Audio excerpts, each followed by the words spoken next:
yesterday talked about how the Vikings are technically still in the playoff hunt, even with a 2-4 record, that if they choose to go full throttle and we're going to be competitive and we're not going to tank or do anything like that, that there is a path for them to end up being the 7th seed in the NFC.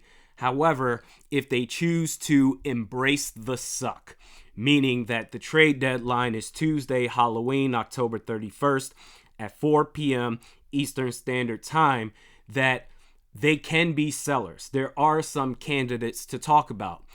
And before I get into that, something that I saw that is right now going crazy on the internet is that a report from Pro Football Talk, Mike Florio, said, quote, per multiple sources, the representatives of USC quarterback Caleb Williams had been making it known to prospective agents that Williams wants partial ownership of the team that selects him in 2024 if he declares for the draft. Now, it's very important to note that this didn't just come out. This was reported by Mike Florio back in July. Is there a date? July 25th to be exact. So I don't know. I saw a couple of NFL aggregated accounts that are pushing this right now. Now, as far as the content of this quote, wanting partial ownership, you could say, oh, that's ridiculous. Why are you trying to push for more? You're never going to get that. I think in this situation, I don't necessarily think we should take it at face value. When you combine this, I want partial ownership, with earlier his father, Carl Williams, saying that if whoever has the first pick in the draft, if the fit isn't right for my son, he's better off going back to school another year. I think this is all just a way for Caleb Williams to turn off teams that he doesn't want to go to. So, for example, if you go to Tankathon's NFL draft order right now, the Vikings are at pick 7. The Chicago Bears, they have Carolina's pick. So right now that would be pick number 1. Chicago's own pick would be pick number 2. And then Carolina, they're a bad team. And Justin Fields, who knows how long he's going to be out for. So it's very likely that Chicago, they're going to get the first 2 picks in the draft. But if he's trying to find more ways to turn off teams to not select him at all, Chicago, for example, I don't think he wants to go to Chicago. I've talked about that before, to where Ryan Poles may say, you know what, man, forget about this. With the first pick, we're going to take Drake May out of North Carolina. And with the second pick, we're going to take Marvin Harrison Jr. out of Ohio State. Bam. And then I want to start from the bottom, Minnesota on up. Well, as far as the teams in front of Minnesota, starting at the bottom, New England, saying something like, I want partial ownership. Bill Belichick wants nothing to do with anything like that if they don't fire him, because he could be on the hot seat. But if he stays on another year, he's not going to want to deal with any player like that. So I think they're out. In fact, I'm going to give, I don't even know if this is a hot take, but I'm just going to go ahead and say it. I think Kirk Cousins is going to be a New England Patriot next year.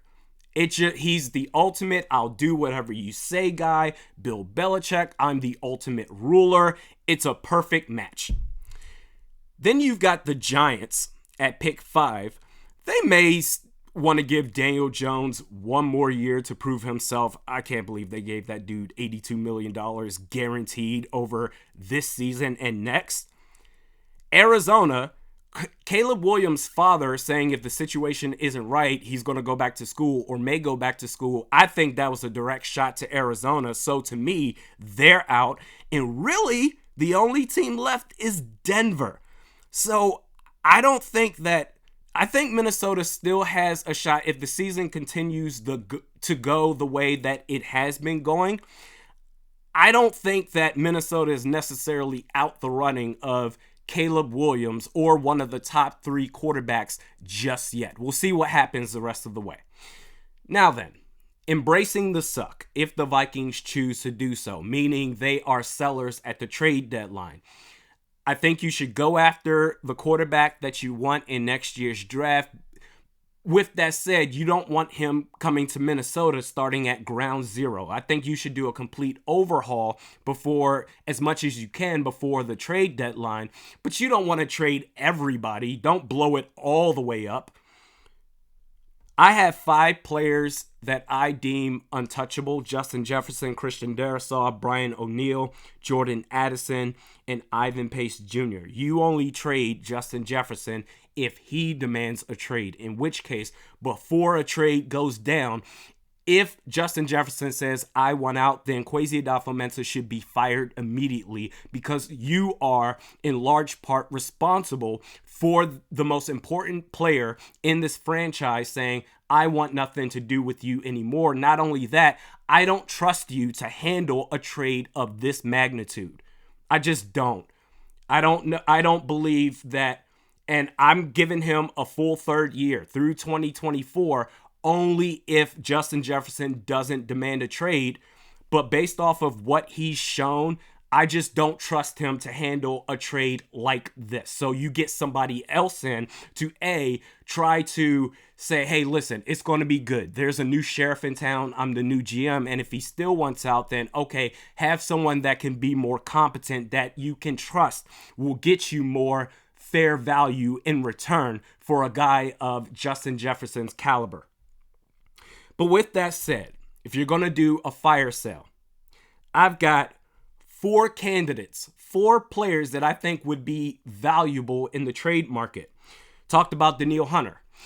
This man went from tied for second in sacks to now tied for first. He has 8 sacks through the first 6 games of this season. And I talked about this all off season long, that you can get somewhere around the Bradley Chubb deal, a first and a third or fourth round pick. And for everyone that said, well, you're not going to get a first for this guy, maybe a second, a low second at that. What do you have to say now? Tied for first in sacks in a premium position? The Jacksonville Jaguars makes the most sense. They have the money to give him that big contract that he wants, and they have a first round pick in next year's draft. Regardless of where the Vikings end up with their own first round pick, no matter how bad they are, you still want to give yourself an insurance policy, because this is a rebuild that you're looking into for 2024. If you have to trade up for that quarterback, then Derrick Hunter gives you that chance to do so. The rest of these players, you're probably, actually, the second player, I think he has his own tier. KJ Osborne, he's playing relatively decent. He's a wide receiver 3 on a good wide receiving group. But with that said, I think he will be valuable for the Kansas City Chiefs. They don't have receivers. They have Travis Kelce, arguably the greatest tight end of all time, but they don't have any receivers that they can rely on. Right now, they're talking about, Rashee Rice. Maybe he's developing some chemistry with him. Patrick Mahomes. Who knows? KJ Osborne would be a good, solid piece for Kansas City to work with. I think you can maybe get a third round pick for him. And then these last 2 guys, I think you're looking in the realm of a 4th or 5th round pick, 4th at best. Jordan Hicks. Jordan Hicks has been one of the best inside linebackers in the game this season. And I think the Miami Dolphins or the Dallas Cowboys makes the most sense.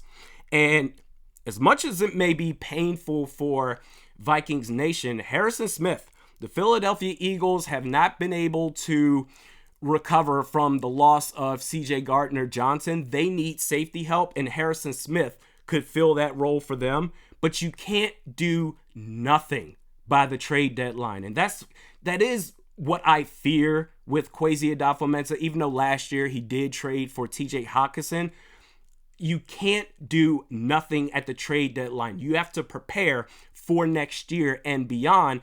And if you do say, all right, we're going to be sellers at the deadline, then in that point, really embrace the suck. which I'm in favor for, and say, all right, hey, Kirk Cousins, it's been cool. It's been real. I know you're not going to waive your no trade clause, but and that's fine. That's perfectly within your right.